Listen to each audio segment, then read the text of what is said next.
All right, here we go. Ha agapetas metetes akue tus agathus lagus.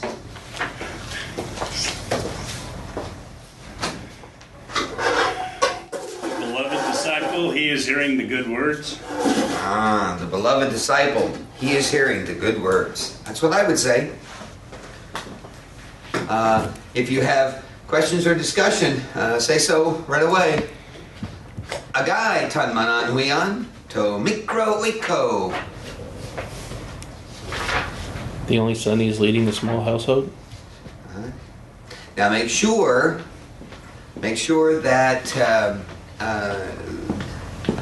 the tan manan is always recognized as the accusative. So he is leading the only son into the little house. Because tan manan is accusative, therefore it cannot be the subject. It has to be the object of the verb. And we supply the subject. I know that's not what you intended. That too. All right. Holy, holy, holy is Lord God. That was the Greek. What's that? That was the Greek. No, that was the English. Since where God said the Greek, I just read the English. Kake he martia kai habasalia agathe.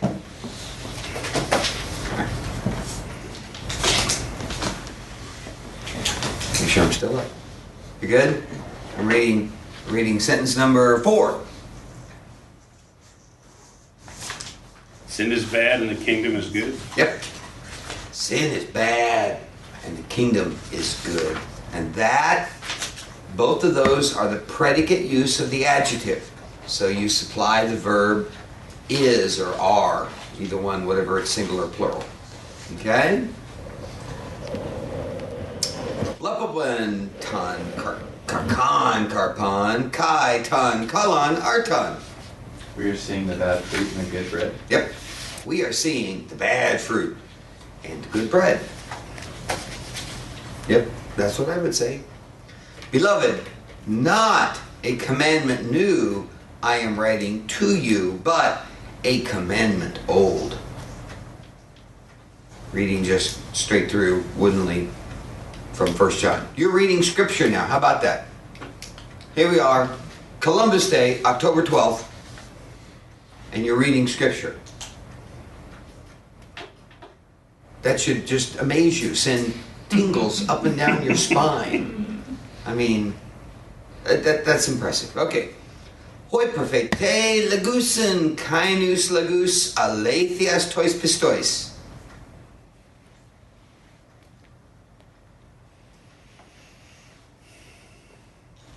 The prophets, they are speaking new words of truth to the faithful. Yep.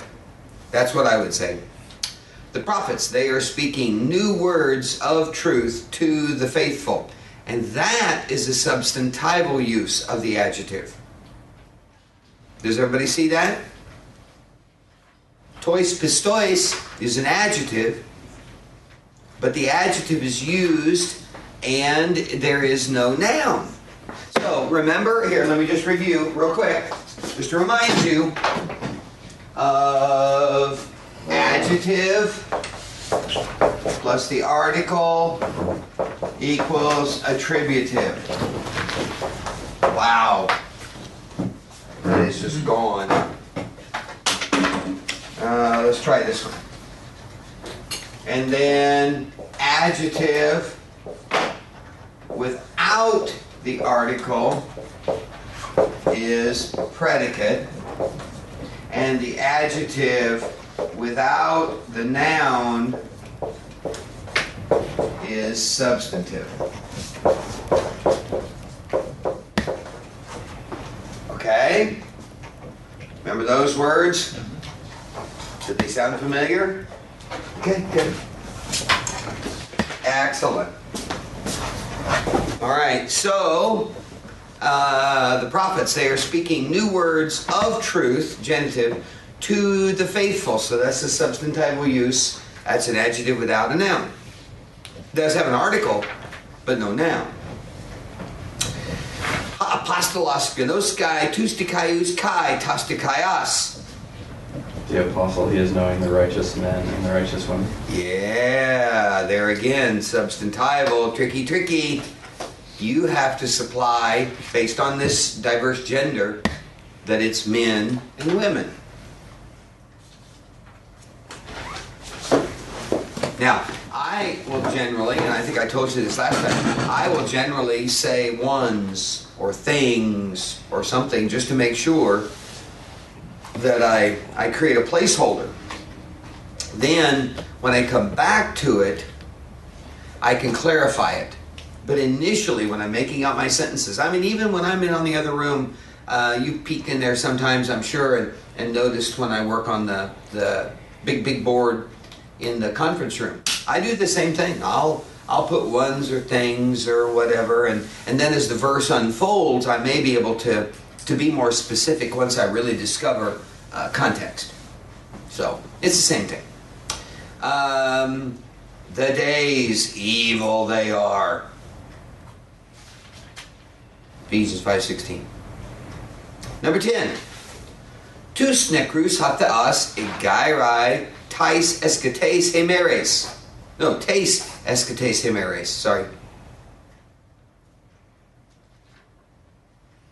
God is raising the dead in the last days. Yep. Now, let me read it woodenly, but he has it correctly in order. The dead, God is raising in the last days. So correctly, you would put the substantive first. God, he is raising the dead ones in the last days. Questions? Okay. But faithful is God. 1 Corinthians 10:13.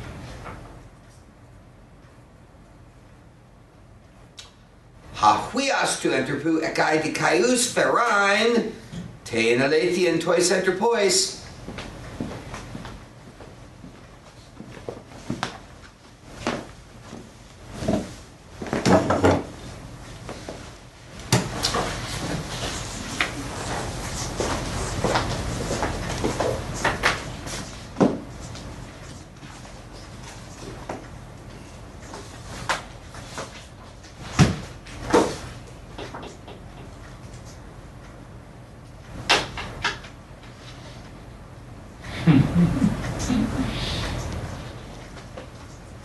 No takers?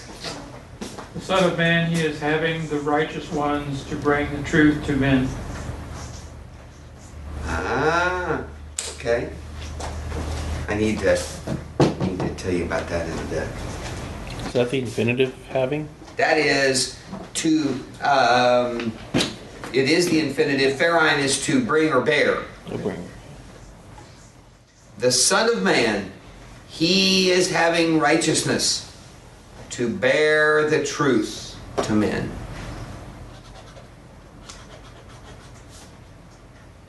That's what I would say. Agathos haadelphos kai didaske tous pistus te ecclesia. Now remember, no article, no attributive. So it's going to be predicate. Number 13.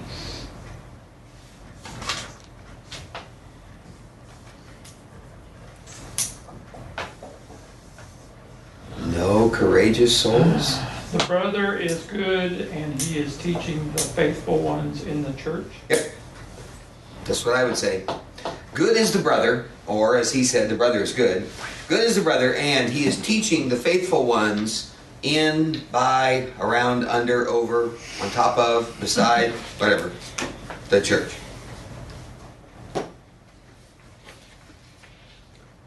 Ha heteros anthropos ekai tan manan kalan wian.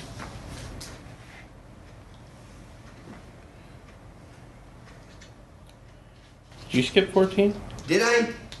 Hadikaias methetes graphai alein parabolein hole te ecclesia. There the righteous disciple, he is writing another parable to the church. Yep. Yep. Hole is the word all or whole. And so I would probably add just to all the church. I would be reluctant for you to say to the whole church because there's no article there. So you want to find some all-inclusive descriptor that doesn't require you to add an article. And so that's why I would say to all the church. Okay? Okay. Ha hetras antupasekai ton manan kalan wian. I think I already read that. But The other man, he has the only good son. yep. The other man, he is having the only good son. Yep.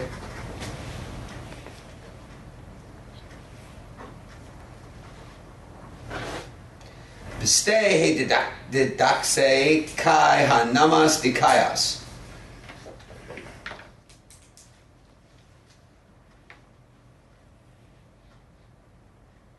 By the way, that is didake, the same word as we had in church history, second week. When I was teaching on the didake, that's the exact same word. The teaching. Yeah, this is the one where I told my wife, I said, this is stupid.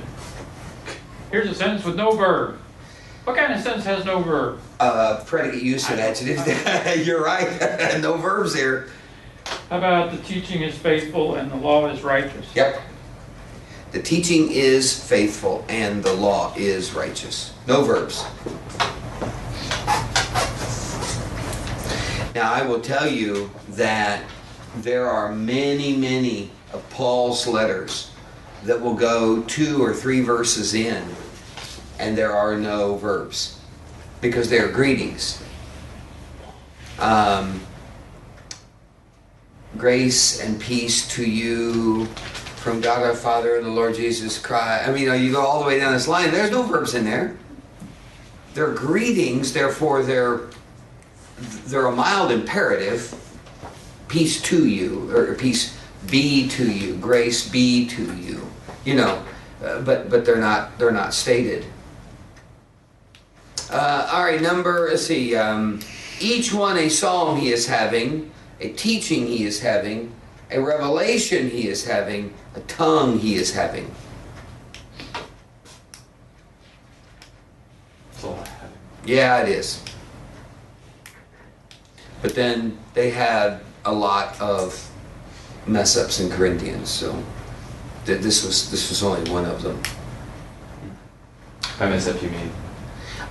They had misunderstood several things. He had just gotten done explaining communion, and then 12, he had gotten done explaining the order of the church, and 13, he got done explaining love, that they had misunderstood and misapplied biblical love, agape. And so then in 14, he began to correct them on their use and misuse of the spiritual gifts. And so this is kind of the ending of, you say you have a hymn, or you say you have a teaching, or, this idea of spiritual gifts. So, number last. Boy, did it go this quickly in your homework? I mean, here, we're done in like 14 minutes. And did it feel like it went that fast? Now, you are all abiding by my 5-minute rule, yes? Oh, of course. Of course, all right, yeah. I mean, now, you have my email address. You can shoot me an email. Because I can normally do them about as fast. Add another 10 minutes to her. No, just say, I don't get 12, or I don't get 7. And what I'll do, in fact, Coach sent me something this week, and so I sat down real quick, and I typed it up in Greek, typed it up in English, typed up an explanation instead of vector. So, you can always do that. I don't mind. Yeah, there's a few things I enjoy more than Greek. I mean, just for fun. Unless it would be Hebrew. Y'all sign up for Hebrew next year? Hoi kakoi anthropoi, legusin heteron euangelion. The bad men, they are speaking another gospel. Yep. So that's right. Yep, Book of Galatians, all over here. The bad men, they are speaking another gospel. Well, there we are. Don't you have that disappointing feeling when you come to the end and there's just no more? If you have that feeling and wish for more, this book actually has a whole nother set of exercises to each lesson. And explanations about some of the sentences. I was looking up to see if I wanted to use one here. We were looking at 12.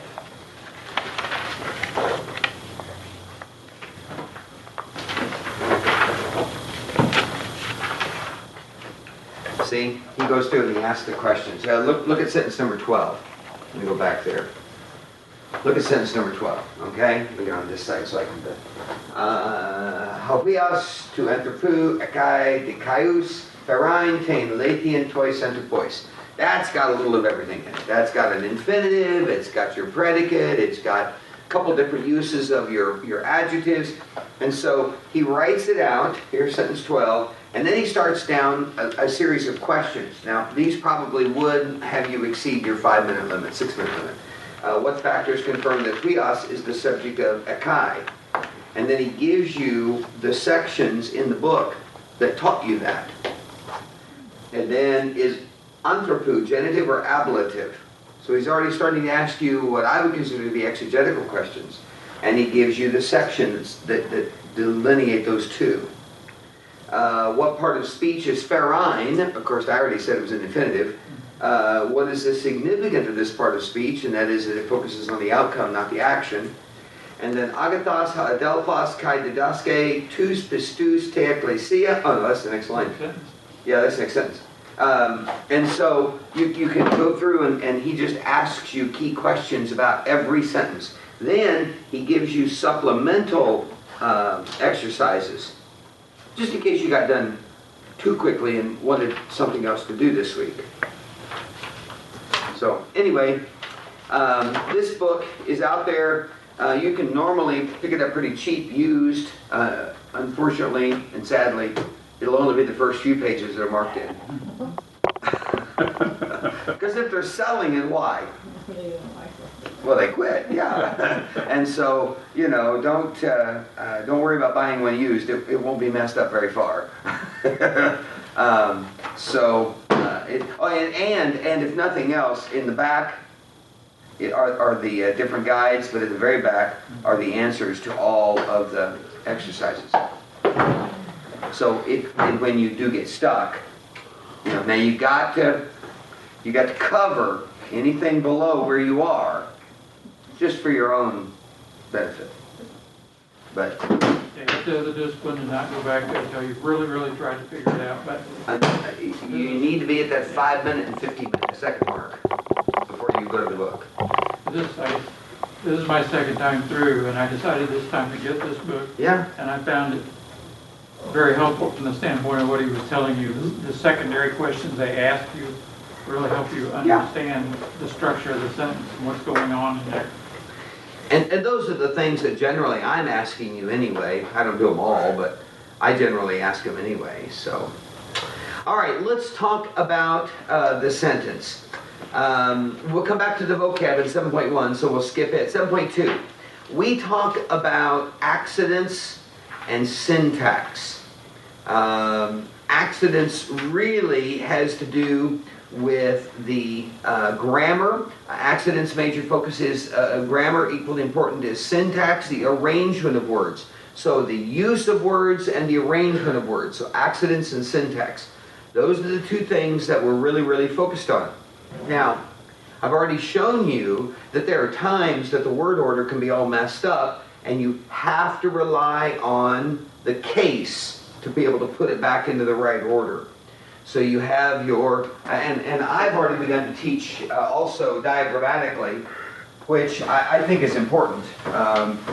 The people that really didn't learn diagrammatically, often now are hurting for trying to figure out the usage.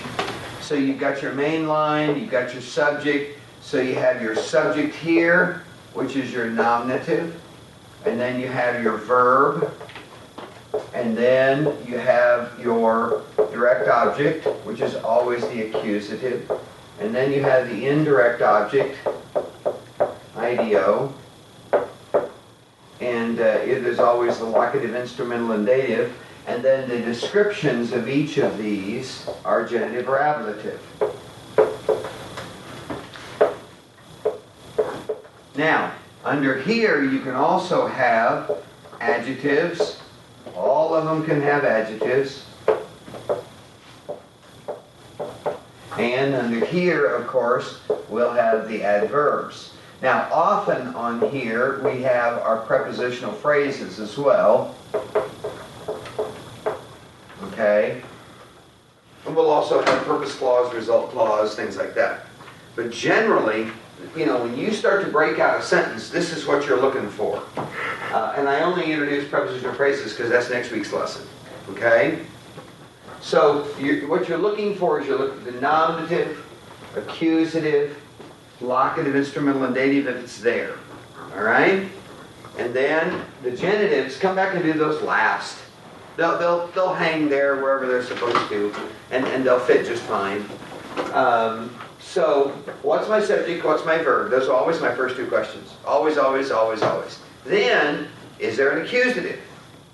Most often. You know, we'll throw him in there. All right, now let's get down to other parts of speech. Is there an indirect object? Is there a prepositional phrase? Are there genitives that we need to hang off of here showing source or partitive or any, you know, like the genitive or the ablative? Next week we'll start talking about prepositional phrases, which will actually help you. Preposition gives the direction of the verb. That's what the function of a preposition is. Now I'll talk about that next week. But what he does in tonight's lesson is he really, really focuses on going through these concepts. So,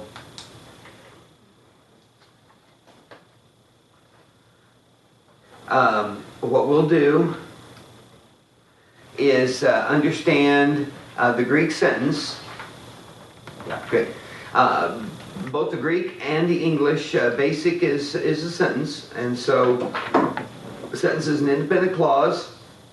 It's going to include other clauses or phrases. Right now, the only one I'm talking about is prepositional phrase, but I've already mentioned a purpose clause or result clause, things like that. A sentence is more than just a group of words. It's the arrangement of these words and their relationship to each other. And I'm just kind of paraphrasing straight from your book. Second paragraph. The purpose of this textbook is to analyze and explain the various ways of expressing ideas in Greek. And involves how writers formed words and sentences. So what we're looking at is not just word for word, because it's more than that. I can say something, but the way I say it may mean the opposite. You know, if somebody does something, Jeremy showed me a picture today, my son, and it was a goofy picture, and it's this well, I shouldn't. Gender's not irrelevant. This happened to be a woman, but she'd opened the oven, and she's opening the oven with the oven mitt, reaching into the oven with the bare hand for the cookie sheet. Now you know what the next picture is about to be, right? It's like, no. You switch that. Open the oven by the handle with the bare hand and reach for the cookie sheet with the oven mitt. Okay, so then when you read, you look at this picture and you say, well, that's bright. Well, I actually don't mean that. What I mean is, that's stupid. But because I'm saying it sarcastically, the words I'm using actually don't convey what those words mean. I'm saying one thing, but the way I'm saying it actually means the opposite. So it's not just about learning the word, what does this word mean in English, and plugging it in. Because translation is much, much more than that. I know there are several times Leandro and I have had lots of fun. Leandro is a pastor that Coronas in Brazil.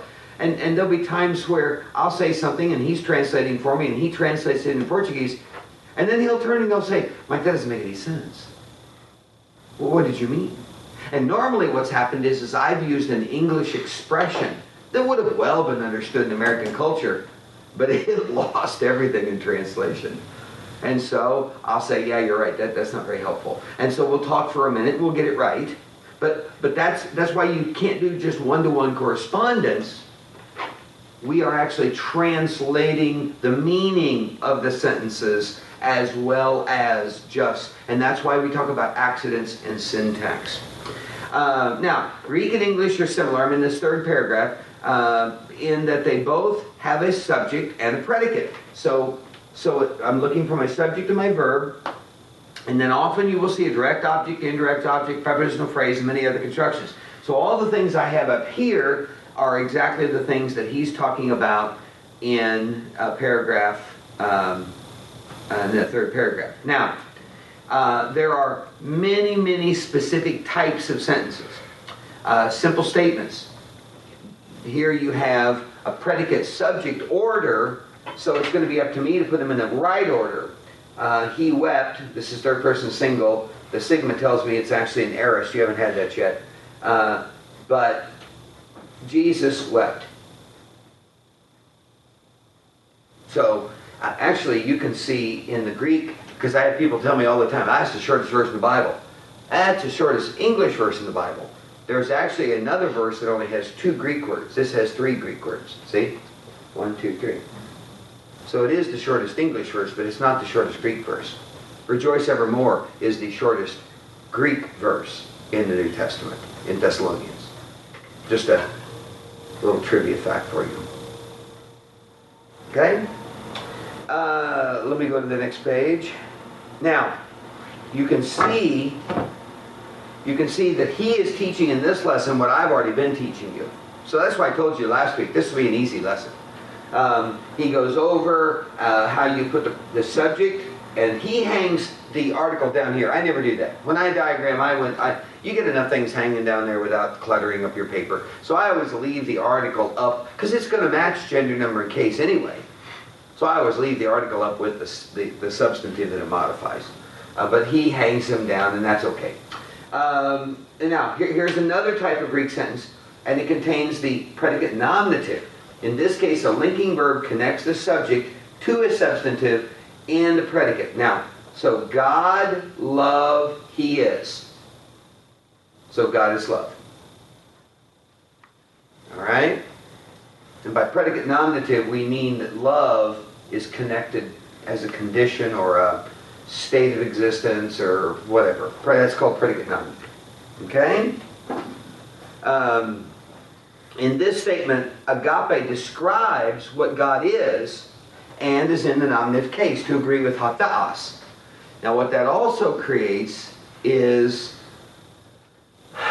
the sense that you can interchange them. You know, kind of the community property of math. A equals B, so B equals A. God is love, love is God. They're equal. When you actually get to proper nouns, which I know God is a proper noun, but here he's described as a being. Paul the apostle is Paul. That's called an appositive, where one is actually equal to the other. Theos ein halagas. And the word was God.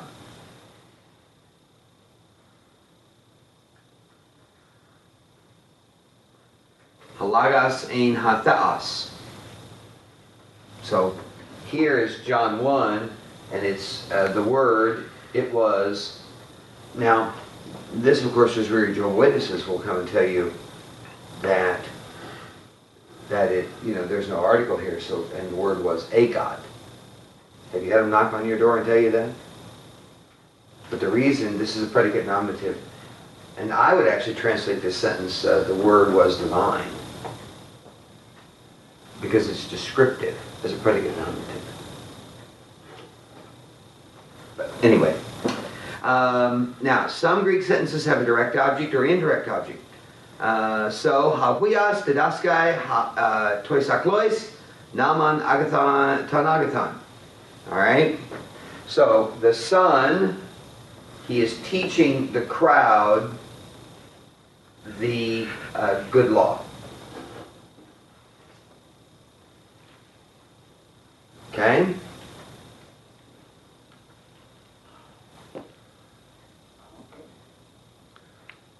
Now, we... Oh, go ahead. So here again, you wouldn't hang this article separately. I would never hang the article Just put separately. it with the adverb.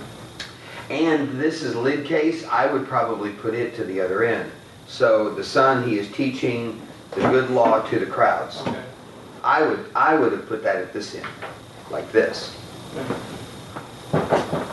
Because that's a lid. It's plural. That's where I would have put it. Any relation between agathon and agape? No. None. But if you know a girl named Agatha, as in Agatha Christie, that means that's good. Just like Irene means peace. Irene. All right. Now let's dative. Yeah, see, he tells about the indirect object. All right, here we go. Now this is where you're going to say, "Oh my goodness, this is what Mike says every week," and the answer is yes, it is. Here's your order. Find the main verb. Number 2, find the subject. I typically say what's my nominative first, but I don't care. You can do it one way or the other. Okay, number 1, number 2, interchangeable. Number 3, is there an accusative? Just exactly what I always ask. Now, is there an indirect object, which is the lid case or the dative case? That's my second or my third question. So, what's my nominative? What's my verb? Do I have an accusative? Is there a direct object, indirect object? Now I start looking for other things. Now, he says look for phrases or clauses. We haven't had either one of those yet, but you will. Next week we'll do prepositional phrases. Then we'll start adding purpose and result clauses. I mean, it'll build. Be concerned first with the form of the verb and nouns as you determine their function. And then you can read all the way down. Translate all verbs, substantives, phrases, clauses within the context of the sentence, and if possible, the larger context of the entire writing. I'm preaching right now through 2 Peter. I'm taking a paragraph at a time. That way, you have a thesis sentence, and then the proposition to support that thesis, and a conclusion, and it all makes sense. So we're actually taking a Sunday morning service in bite-sized pieces. Now, maybe you noticed this morning I didn't finish the last sentence of that paragraph, because he then gives you the reasons that heretics are subject to judgment in their character, because that's the introduction to the next paragraph. So I'm actually going to pick up that sentence and then go into the next paragraph next week. So I did it on purpose. I knew verse 10 was the last sentence of the paragraph, but it's a segue into the next paragraph. So I thought, I'm not going to start something I can't finish. So I stopped. And then be prepared to translate a word more than one way. I've already had fun with this on some of the prepositions. You know, in, by, with, to, for, over, under, beside, around. I mean, you know, it could be any of those. So be prepared to translate more than one way. So you have to know the range. I've already told you before, angelos may mean messenger or angel. Here's the clue. If he's got wings, it's an angel. Okay? I mean, you know, it's really that simple. It's the same word. So when you read about him flying around and, you know, singing glory to God in the highest and you know, peace on earth, goodwill toward men, that's an angel. But then those same guys, those same shepherds could be sent as messengers back into Bethlehem. So the same word could be used. You keep saying he and him. Standard, default, Okay. gender bias. Yeah. Angels are always referred to in the masculine. in the scriptures. There's no neuter reference to them. It must be a lot like the Smurfs, where you just have all these boys and then Papa Smurf, and then there's the one girl Smurf, and I don't really figure out her relationship to any or all of them. I don't know. Seems to be sisterly, but then of course the question begs, where do the other Smurfs come from?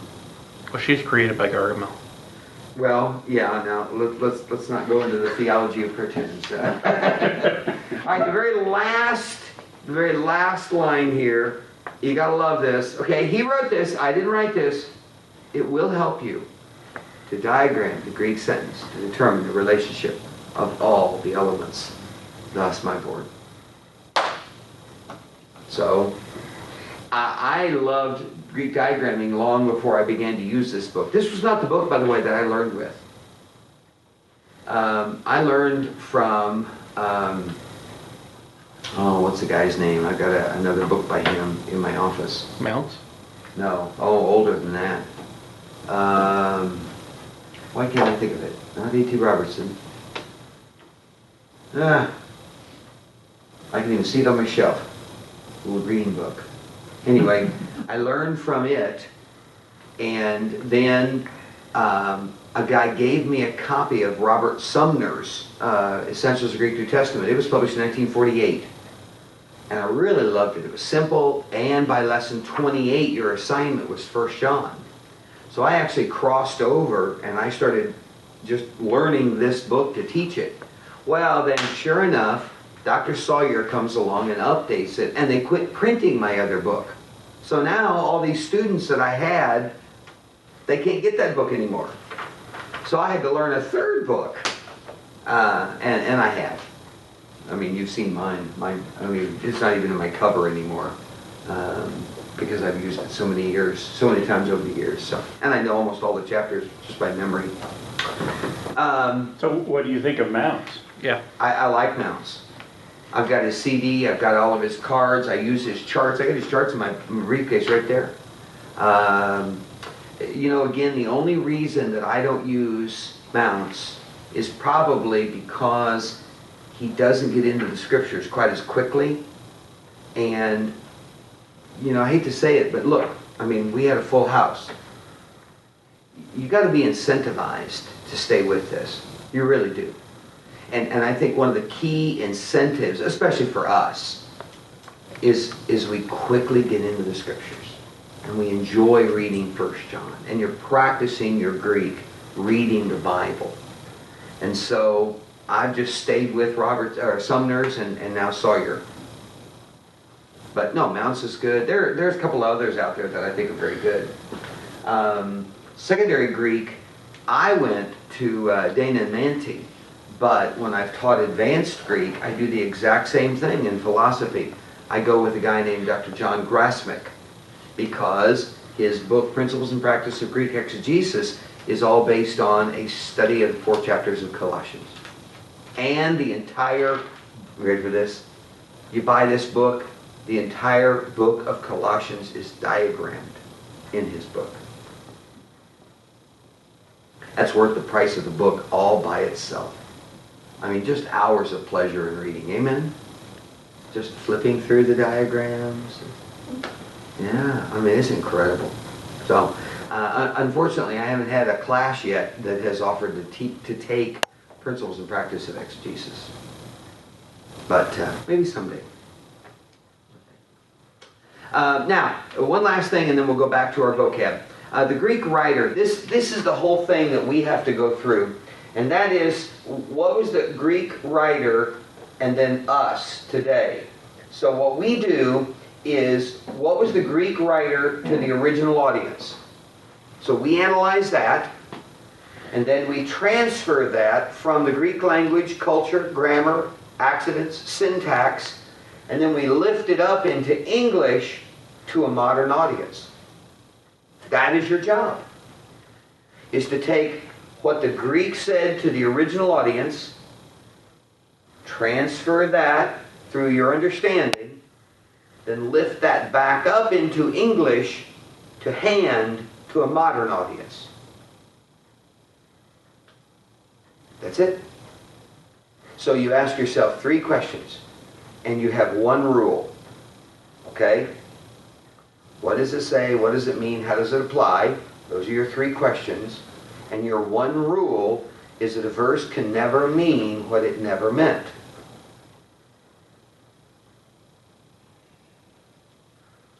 So where on the graph does NASB fall and where does Eugene Peterson fall? Well, Eugene Peterson's off the page. Okay. No, I'm teasing. The Message. He's asking about the translation called The Message. Here's the deal. The less you change word order and the more consistent you are when you lift it back up into English, ASV, NAS, ESV, I'm very, very pleased with all of those. The more your translation interprets, the more you see, the least you transfer, the better. Okay? I mean, if you've got a good piece of meat and you don't over-season it, you don't need ketchup, right? What is the purpose of ketchup? Was invented to what? Cover broad. Something tastes good. Cover bad cooks. Right? It's okay on French fries. But ketchup is invented, steak sauce is invented when you have a really good piece of meat, well seasoned, well prepared. Don't get in the way. Serve it. Enjoy it. Right? Well, we do the seasoning and the cooking, okay? Don't overcook it. Don't over-season it. And then, if you don't understand it, don't put holy ketchup on it, okay? Which is what some of those translations do, is they add to the story, they embellish the story. Or they try to... Now this is going to sound maybe the opposite, but if we need to leave things as vague as they were given, otherwise, in the range of choices we've chosen for our reader, and our reader never knows, or never did know, how broadly that might have been. Because we chose it for him, and it's hidden in our translation. He didn't even know what the original verse said, because we made the choice. So our job is to reflect as much text as possible, as little of me as possible. That's my translation.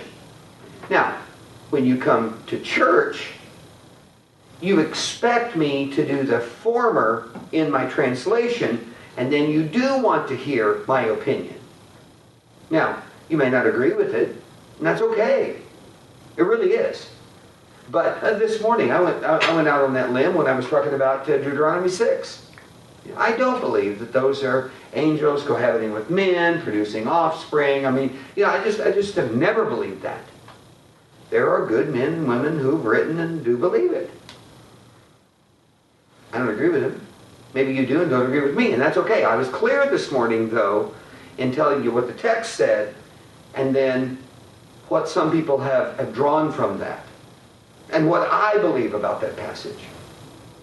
I try to make it very clear when I move from the simplicity and the clarity of the text to sharing Mike's understanding of that text, of which you are free to agree or disagree. Okay? I mean, that's my responsibility. And so I have 3 responsibilities. I'm to rightly divide the word of truth. I'm to make sure that when I give an opinion, that it is expressed as an opinion, and then I'm to defend that opinion only by other scriptures, or I really should reconsider my opinion. But that doesn't prove it. It may substantiate it, but it doesn't prove it. So those are my 3 responsibilities, huh? Every time you say that, I'm wondering if you said divide or divine. Where? Rightly divide, divine. Rightly divide. Okay. I do not divine the truth. It has already been divined. I'm now dividing it. I'm sorry. No, divide. Rightly divide the word of truth. In fact, it's actually the word to cut. Literally, to cut. We translated it rightly divide, but it's really to parse. Or to, like a paring knife is to parse. That's what that is for. Oops. And I'm waxing eloquent and losing my time. I was ahead, actually. Okay, so now you can take a look at the diagram. Oops, did I lose it? There it is. And read that paragraph under that section. The problem with the first tendency is that what makes sense in Greek may not make sense in English. Word order needs to be changed. All of these things are part of this process. And so, in fact, right now, remember, I'm stressing that you give back to me a wooden translation. I use that phrase, wooden translation. Because what I need to know is, did you get the words and their meaning? We can smooth it out and, do all that later. Right now, I want you to rightly divide, okay? Understand. Communicate. We can come up with a nice smooth one later on. Oh, and you don't even need to. This class is not about smooth translation. This class is about accurate translation and clear understanding. Okay? All right, vocab. All right, here we go. All right, on the screen, just straight down the line. Here we go. Hamartolos. Apostello. Sounds like an apostle to me. One sent out. Baptizo. Now, if you do recognize that word, the church has decided to simply transliterate it and not, because it should mean immerse. But what they've done is they've simply transliterated it, handed off to every succeeding generation of church to fight about. So we pour, we sprinkle, we do all these different things because they didn't translate the word. Eurisco. Zoe, as in zoology, life.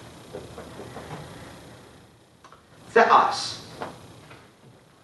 Oudios. Now, notice that there are three forms of that. Oudios, oudia, oudion. Excuse me, that's your clue that is an adjective, because it gives it the masculine, the feminine, and the neuter form. So a eunuch?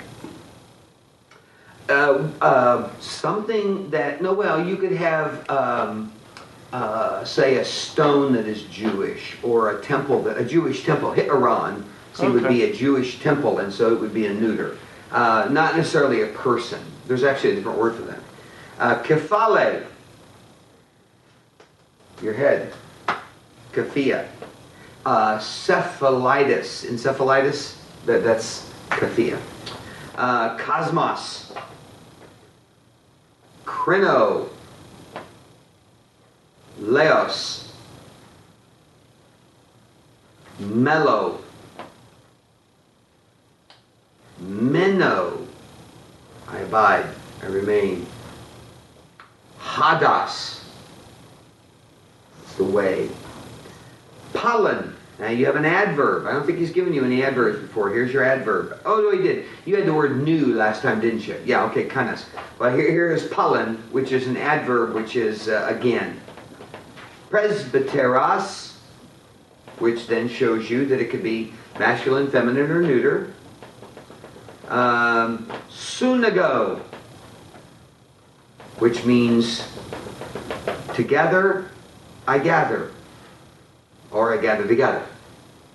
As in, by the way, synagoge, synagogue, is just the place to gather together.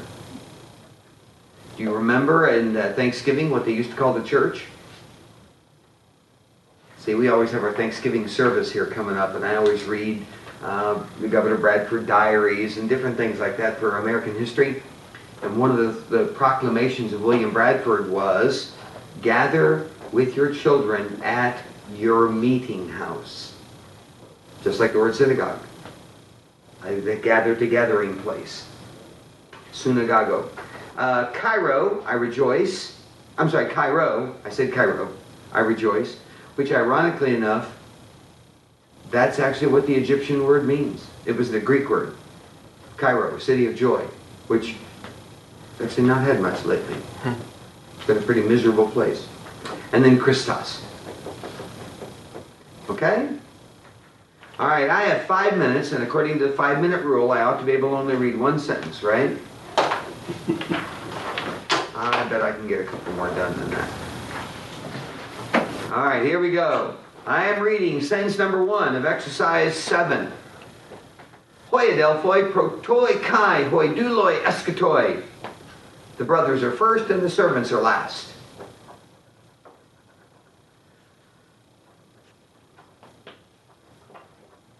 Hoi adelphoi protoi, so the brothers are first, and hoi douloi eskatoi, the servants are last. And both of those are a predicate use of the adjective. Because see, protoi is the adjective, eskatoi is the adjective. There is no article in front of them. And so, well, it was up here where it said no article, predicate. Okay? Sentence number 2. Genoskamen tas parabolas tes basilias kai tas didaskas ton ecclesion. We are knowing the parables of the kingdom and the teachings of the churches.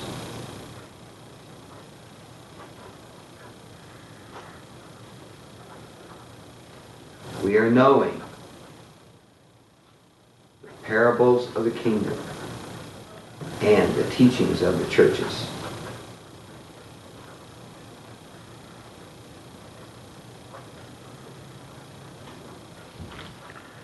So that's churches plural, not like church universal? Churches individuals, yes. Churches plural. Okay. One last one. Hoi methetai genosku or graphusen graphas agapes irenes kai alethius toi centropois.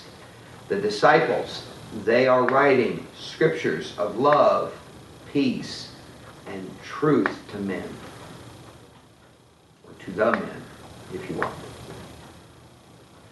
The disciples, they are writing scriptures of love, peace, and truth to the men.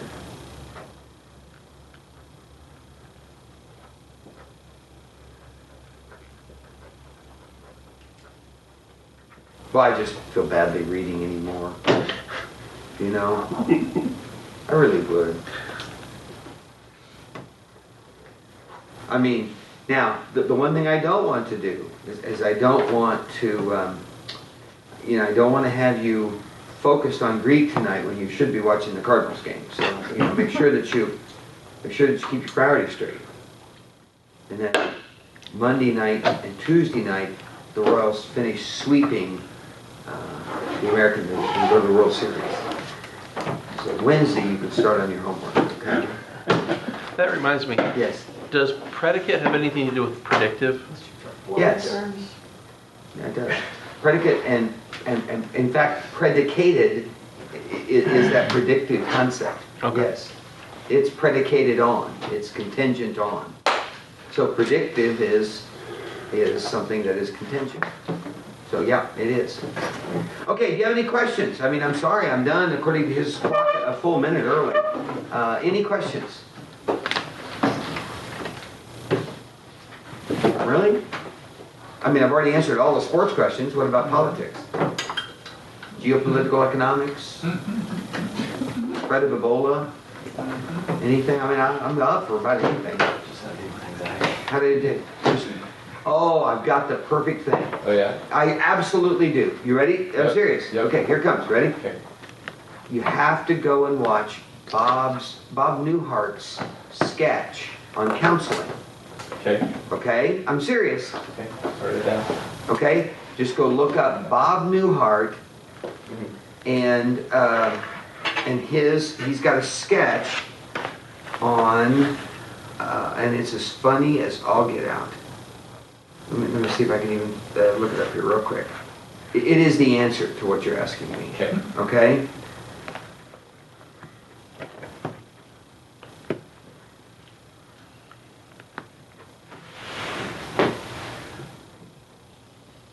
Yes.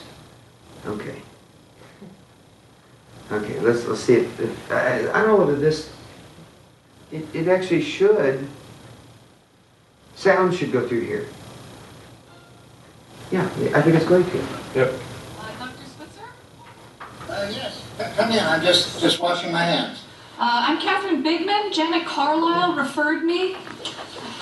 Oh, yes. Sorry. Buried alive in a box. Yes, that's me. Should I lay down? Oh, no, we don't do that anymore. Just have a seat. And let me tell you a bit about our billing. I charge $5 for the first 5 minutes. And then absolutely nothing after that. That sounds great. Too good to be true, as a matter of fact. Well, I can almost guarantee you that our session won't last the full 5 minutes. Now, we don't do any insurance billing, so you would either have to pay in cash or by check. Wow, okay. And I don't make change. All right. And go. Go. Oh, tell me about the problem that you wish to address. Oh, okay. Well, I have this fear of being buried alive in a box. I start thinking about being buried alive and I begin to panic. Has anyone ever tried to bury you alive in a box? No, but truly thinking about it does make my life horrible. I mean, I can't go through tunnels or be in an elevator or in a house, anything boxy. So what you're saying is you're claustrophobic. Yes, that's it. All right, well, let's go, Catherine. I'm going to say 2 words to you right now. I want you to listen to them very, very carefully. Then I want you to take them out of the office with you and incorporate them into your life. Shall I write them down? Well, if it makes you comfortable, it's just 2 words. We find most people can remember them. Okay. You ready? Yes. Okay, you're there. Stop it!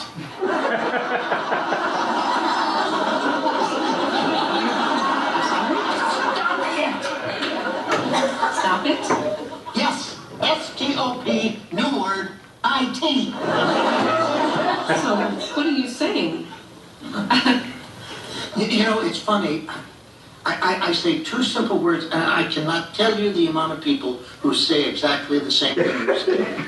I mean, this is not Yiddish, Catherine. This is English. Stop it. So, I should just stop it. There you go. I mean, you don't want to go through life being scared of being buried alive in a box, do you? I mean, that sounds frightening. Yes. Then stop it. I can't. I mean, it's been with me since childhood. No, we don't go there. Just stop. So I should just stop being afraid of being buried alive in a box. You got it. Good girl. Well, it's only been 3 minutes, so that will be $3. Actually, I only have a 5, so Well, I don't make change. I guess I'll take the full 5 minutes. Fine. All right. Well, what other problems would you like to address? I'm bulimic. I stick my fingers down my throat. Stop it! Not of some kind? Don't do that. But I'm compelled to. My mom used to call me fatty. No, we don't go there. But I always No, we don't go there either. do. But my horoscope did say. We definitely don't go there. Stop it! What else? Well, I have self-destructive relationships with men. Stop it! You want to be with a man, don't you? Yes. Well, then stop it. Don't be such a big baby. I wash my hands a lot. That's all right. I wash my hands all the time. Germs on. Yeah, don't worry about that. I'm afraid to drive. Well, stop it! How are you going to get around? Get in the car and drive, you kook. Stop it! You stop it! What's the problem, Catherine? I don't like this. I don't like this therapy at all. You're just telling me to stop it. And you don't like them. No, I don't. So you think we're moving too fast? Is that it? Yes. Yes, I do. All right, then let me give you 10 words that I think will clear everything up for you. You want to get a pad and a pencil for this one? Okay. Right. Perfect. You ready? All right, here are the 10 words. Stop it or I'll bury you alive in a box.